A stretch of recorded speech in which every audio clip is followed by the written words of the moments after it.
están? Mi nombre es Jorge Baral, soy profesor de la Universidad Simón Bolívar desde hace ya tantos años que ni me acuerdo cuántos son.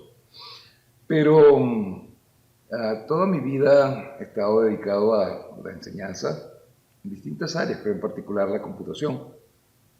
Viví la computación desde su proceso de nacimiento y es un área que ha crecido vertiginosamente y de gran impacto en la sociedad contemporánea. Lo que he estado tratando de hacer es tratar de buscar un mecanismo donde reflejo una cantidad de conceptos que son importantes en el área de la computación.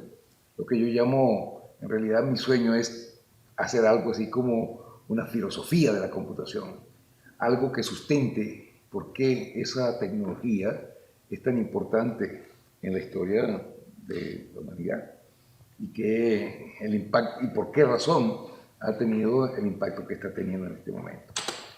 Desde hace tiempo he estado preparando una serie de presentaciones, las cuales las he hecho en vivo, pero en este momento hemos estado pensando en tratar de hacerla en una forma más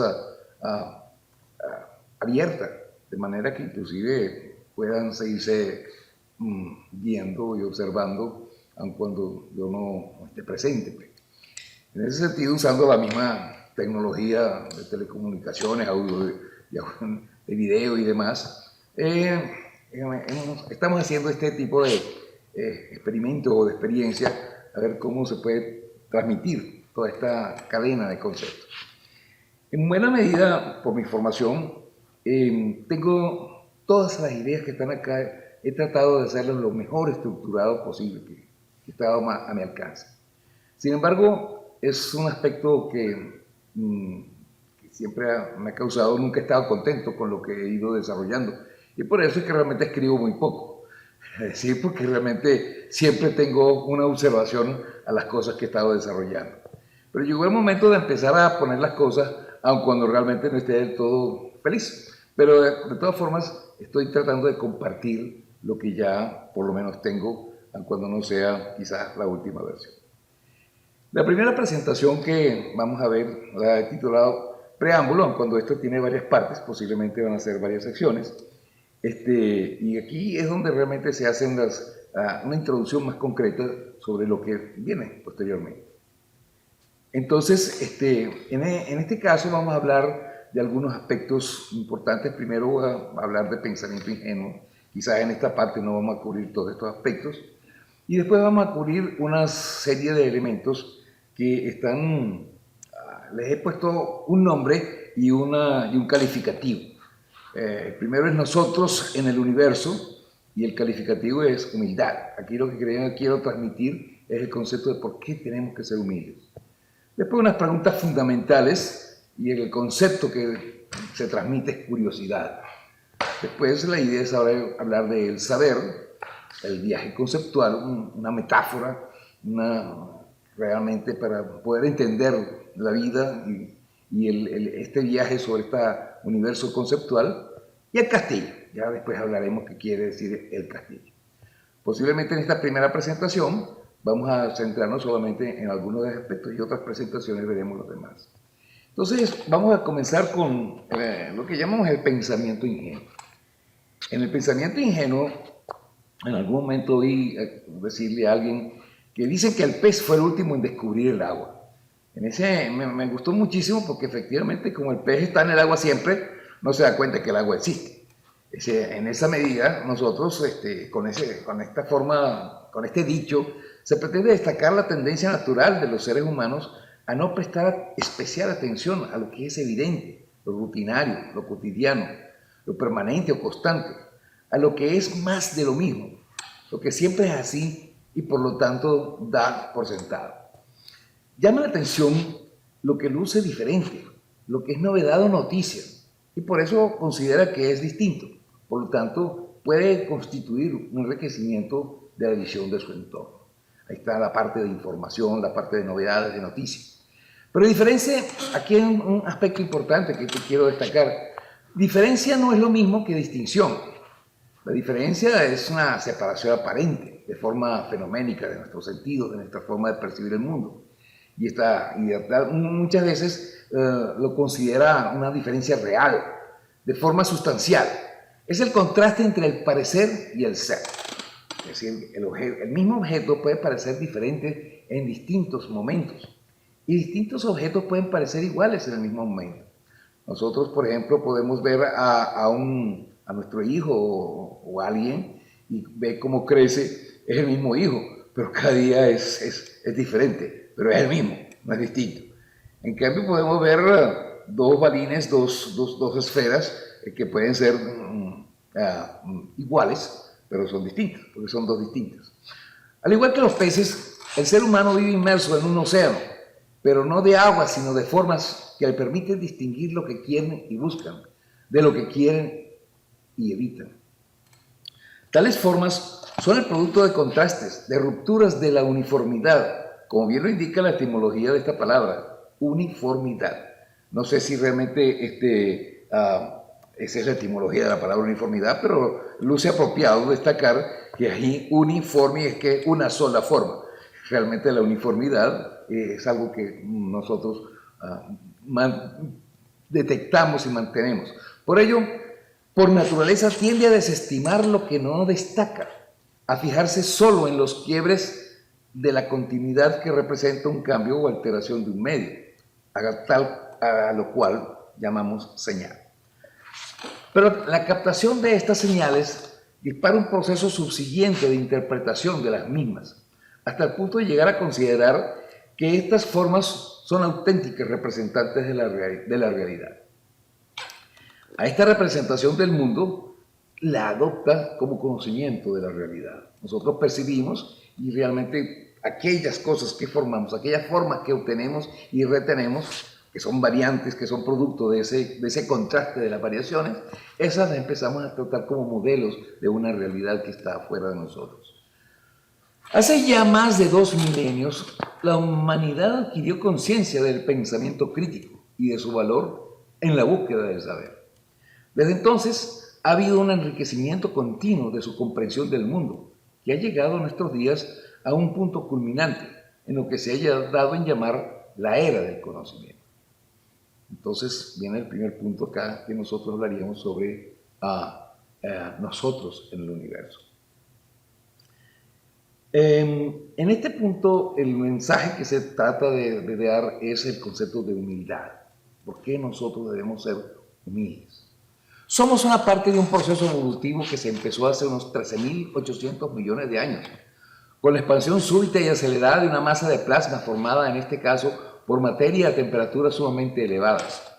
En fracciones de segundo, en un universo sumamente pequeño y compacto, la disminución de la temperatura posibilitó la formación de las primeras partículas subatómicas.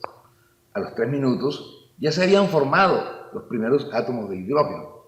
Desde entonces pasaron unos 100 millones de años y antes de que se terminaran de formar las primeras estrellas, terminaran de formar las primeras estrellas. Las primeras microgalaxias empezaron a aparecer hace unos 12.900 millones de años. Nuestra Vía Láctea se formaría hace unos 10.000 millones de años y nuestro sistema solar hace unos 5.000 millones de años, incluidos sus protoplanetas en estado gaseoso, uno de los cuales sería el planeta que llamamos Tierra. Aquí vemos algunas láminas que pueden observar en Wikipedia más detenidamente. Las fotos o algunas son ilustraciones de este proceso desde el inicio de los tiempos hace 13.000 millones de años, cómo realmente se forman las primeras partículas. Luego viene el fondo de radiación cósmico, que es el que está ahí en el medio, donde es la fotografía más antigua que se ha tomado, el telescopio Hubble, y luego cómo nosotros vemos el mundo de hoy, el contemporáneo. Estas son algunas, la tecnología espacial que realmente se ha utilizado. En el 89 el satélite COBE, después el WiMAP en 2001 y el Planck, que es el último en 2009. En este momento están tratando de desarrollar un esquema más avanzado para poder tener una mejor resolución de esto. Este es un detalle del fondo de radiación cósmico, así como se veía el mundo. Ahí a mano izquierda ustedes ven ese fondo de radiación cósmico, y luego como a través de los 13.700 millones de años ha ido evolucionando nuestro universo. En algún momento se pensó que así como hubo un Big Bang iba a haber un Big Crunch, pero hoy en día se han desarrollado nuevas teorías de que realmente no va a haber un Big Crunch, sino que realmente el universo más bien está acelerando su expansión.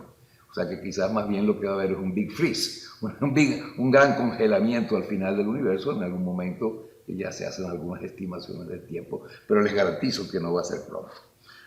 Esta sería una visión de cómo se formará el sistema solar, una visión del artista, cómo serían las primeras estrellas, o empiezan a formarse los primeros satélites, los primeros protoplanetas. Así sería la Tierra en sus momentos iniciales.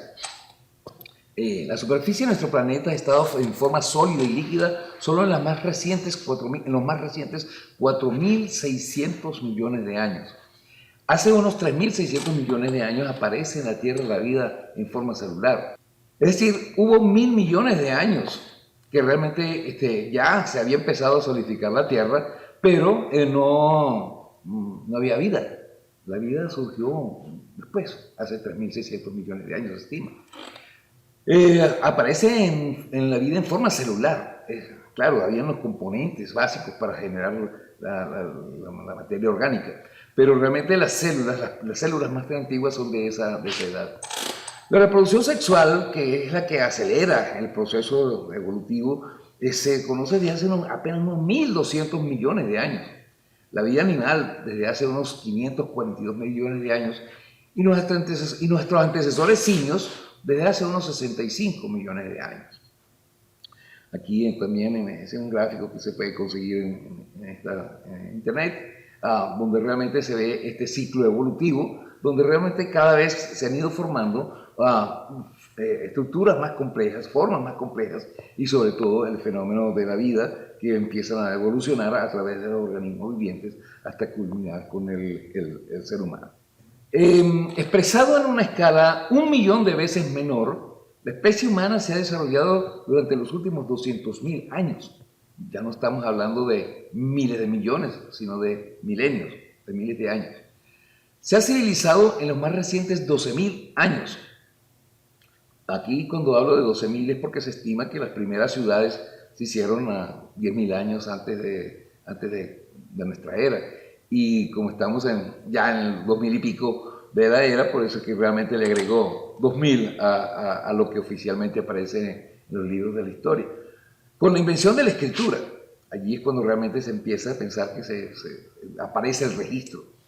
Hace unos 2600 años, en la costa estamos hablando de 600 y pico de años antes de nuestra era. En la costa occidental de la actual Turquía, que en aquel momento era la Grecia, la Grecia de donde estaba Mileto, donde estaba Jonia, ahí es donde nace la filosofía, el ser humano comienza el registro de su reflexionar en forma crítica y organizada sobre la naturaleza del mundo en que vivía. Es entonces cuando surge en Mileto la filosofía, y con ello la ciencia, fundamentalmente la física y la matemática. Aquí quiero destacar un punto importante, es que el hombre, desde que es Homo sapiens, realmente utiliza el conocimiento y sabe, pero lo que realmente sus explicaciones del mundo, las explicaciones que daba, estaban fundamentadas en la mera creencia, en lo que se llamaban las religiones y el teísmo. Sin embargo, es allí, en esa época, en Mileto, donde empieza a someter a crítica racional ese conocimiento del mundo. Y por eso es que se estima que en ese sitio donde nace ese pensamiento crítico que se le llamó filosofía o amor al saber. Pero la filosofía en aquel momento nace como ciencia, fundamentalmente física, como estudio de la naturaleza, y matemática como estudio de las formas. O sea que la filosofía, la ciencia, la filosofía, la ciencia, la física y las matemáticas tienen un nacimiento común. Hoy en día, a mi edad, a los 70 años, después de haber nacido, solo nos queda pensar que toda una vida es menos de un instante en una escala cósmica del tiempo. Esta información puede ser tomada, ampliada de los artículos de Wikipedia que están allí el Universe, sobre el Big Bang, la cronología del universo, cosmología física, y los modelos lambda CDM y el universo observable. Esos son los